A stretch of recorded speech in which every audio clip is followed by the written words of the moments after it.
बात हो रही है कि जिन्होंने मुंजारो बनाई ले लिया वो भारत में उसी तरह की एक दवाई लेकिन गोली के फॉर्म में लेके आ रहे हैं। मुंजारो एक इंजेक्टेबल ड्रग है जो आपकी डायबिटीज़ और आपके वज़न को कंट्रोल करती है, बेहतर करती है और काफ़ी फेमस भी हो चुकी है, काफ़ी चर्चा उसके इर्द गिर्द है। लेकिन एनीवे कोई इंजेक्टेबल ड्रग है नहीं जिसे इंजेक्शन के ज़रिए लेना पड़े, उसके मुकाबले गोली एनीडे एक बहुत आसान चीज़ होगी और कहा यह भी जा रहा है कि इसकी कीमत भी इंजेक्टेबल से कम होगी, तो ये और आसान हो जाएगी। Now back to the discussion.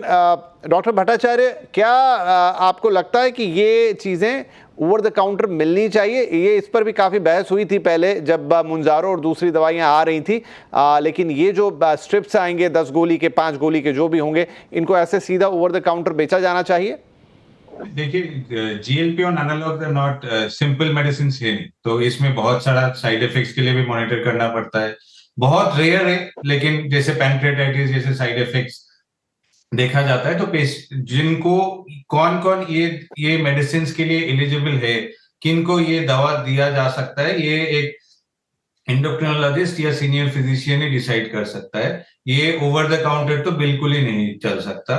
तो इसमें कुछ पैरामीटर्स है जिनको मॉनिटर भी करना पड़ता है। ये शुगर में भी यूज होता है, वेट के लिए भी यूज होता है। तो जैसे मेटाबॉलिक पैरामीटर्स कैसे चल रहा है, किसी और वजह से वेट बढ़ रहा है कि नहीं बढ़ रहा है, बहुत सारे चीजें हैं जिसको कंसिडरेशन में लेके चलना पड़ता है। आई डोंट थिंक कि ये सारे ग्रुप ऑफ मेडिसिन जो है जिस तरीके से ये काम करता है, इसका it can not be given over the counter, it has to be given by the appropriate specialist. ये तो over the counter will be too risky for. Indian Medical Council जो है, जो आप लोगों की एसोसिएशन है, उन्होंने भी ये बात कही थी बाकायदा चिट्ठी लिख के स्वास्थ्य मंत्रालय को कि ऐसी दवाओं को ओवर द काउंटर ना बेचा जाए। फर्स्ट एंड सेकेंडली मतलब डॉक्टर्स के लिए भी उसका एक प्रिस्क्रिप्शन रूल बनाया जाए कि उसे कोई ऐसे ही ना लिख दे, उसकी भी एक गाइडलाइन हो, तो शायद इस बात को समझा जा रहा है। स्वाति जी, अगेन अब वो एक बड़ा मूल प्रश्न, हालांकि बात बहुत लोगों को लगता है कि हाँ हमें पता है, लेकिन वो ईजियर सेड देन डन वाली बात हो जाती है कि वज़न को घटाया जाए दवा से या वज़न को घटाया जाए थोड़ी सी मशक्क़त के साथ। मुझे लगता है कि नेचुरल तरीका हमेशा ऊपर ही रहेगा, बस करने की देरी है। बाकी दवा उन लोगों के लिए काम कर सकती है जिन्हें बहुत ज़्यादा दिक्कत है। हाँ बिल्कुल विपिन जी, आपने सही कहा। देखिए, 2 कैटेगरी के लोग हैं। एक वो लोग हैं जिनका BMI 30 से कम है या 27 से कम है और आपको कोई ऐसा साथ में हाइपरटेंशन नहीं है, डायबिटीज नहीं है, जो है आपको कोई PCOS नहीं है, सांस लेने की कोई दिक्कत वगैरह नहीं है, इस तरह का एक वर्ग है। ये वर्ग देखिए, आपको कोशिश करनी चाहिए कि आप खुद से जो है एक्सरसाइज, डाइट, इन सब चीजों से अपने वजन को घटाएं। अगर आप 12 हफ्ते से ज्यादा हो गए हैं, 3-4 महीने से आप लगे हुए हैं, पूरी तरह से कोशिश कर रहे हैं, फिर भी आपका वजन कम नहीं हो रहा है, तब आपको ये वर्ग ऐसा है जिनको डॉक्टर से संपर्क करना चाहिए।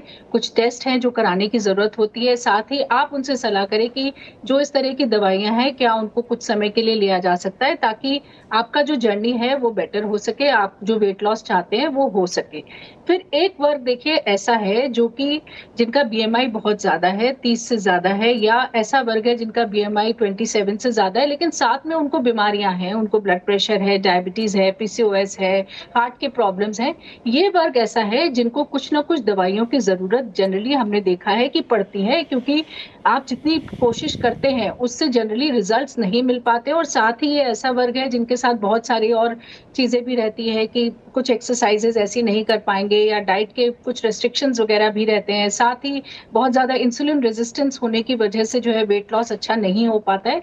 तो ये वर्ग ऐसा है जिनको इन दवाइयों की जरूरत पड़ती है और उनको डॉक्टर से सलाह करना चाहिए कि किस तरह से हम अलोंग विथ, देखिए ये बहुत जरूरी है कि आपको फिर भी डाइट का ध्यान रखना होगा, एक्सरसाइज का ध्यान रखना होगा, अपने लाइफस्टाइल का ध्यान रखना होगा, और उन सब चीजों को साथ साथ आपके दवा के चलाना होगा, ताकि आपको वो रिजल्ट मिल सके जो हम चाहते हैं, और साथ ही जो आपको बीमारियां, उनके कॉम्प्लिकेशंस आपके बढ़े नहीं।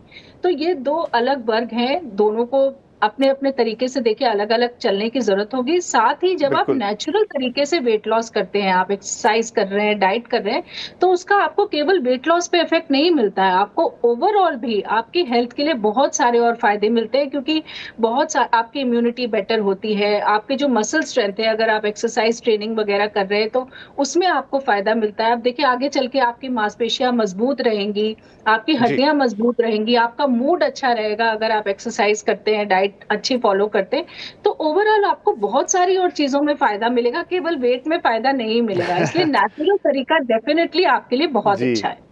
राइट, और बिल्कुल सही कह रही हैं डॉक्टर कि नेचुरल तरीका सही है। उन्होंने 2 वर्गों की बात की, तीसरा वर्ग मैं जोड़ देता हूँ। आज एक रिपोर्ट हाल ही में आई कि भारत में धनपतियों की यानी करोड़पतियों की संख्या भी बहुत बढ़ गई। तो एक ऐसा वर्ग भी है जिसके पास पैसे की दिक्कत नहीं है, और बहुत बड़ा मिडिल क्लास है जिसके पास पैसे की दिक्कत नहीं है, और उन्हें ये भी लगता है कि हम बहुत ज़्यादा बिजी हैं, समय नहीं निकाल पाते, तो हम ये दवाई खरीद लेंगे। नहीं, थोड़ा समय ज़रूर निकालिए ताकि आप ज़्यादा लंबे समय तक सही तरह से स्वस्थ रहें, ज़्यादा पैसा कमाएं, खुद की उन्नति करें, देश की उन्नति करें। लेकिन ये बहाना मन में ना निकालने कि मेरे पास समय नहीं है इसलिए अब ये दवाई मेरे काम आ जाएगी। अगर वो 2 कैटेगरी जो स्वाति मैम ने अभी बताई आप उसको बिलोंग नहीं करते हैं, तो इस तीसरी कैटेगरी को प्लीज़ मत क्रिएट कीजिएगा। आधा घंटा भी निकाल लेंगे, आपका काम हो जाएगा। बाकी डॉक्टर के परामर्श से अगर ये दवाई लेने को कहा जा रहा है तो बिल्कुल ली जा सकती है, वो सारी रिसर्च के बाद ही आता है, लेकिन डॉक्टर से ज़रूर कंसल्ट करें। और ये इंडियन मेडिकल काउंसिल्स और अन्य एसोसिएशंस भी कह रहे हैं। बहुत बहुत धन्यवाद डॉक्टर भट्टाचार्य, डॉक्टर महेश्वरी, आप दोनों का ही। एक बार फिर आपने इन चीज़ों पर हमें जागृत किया और इंपॉर्टेंट जानकारी दी। नमस्कार।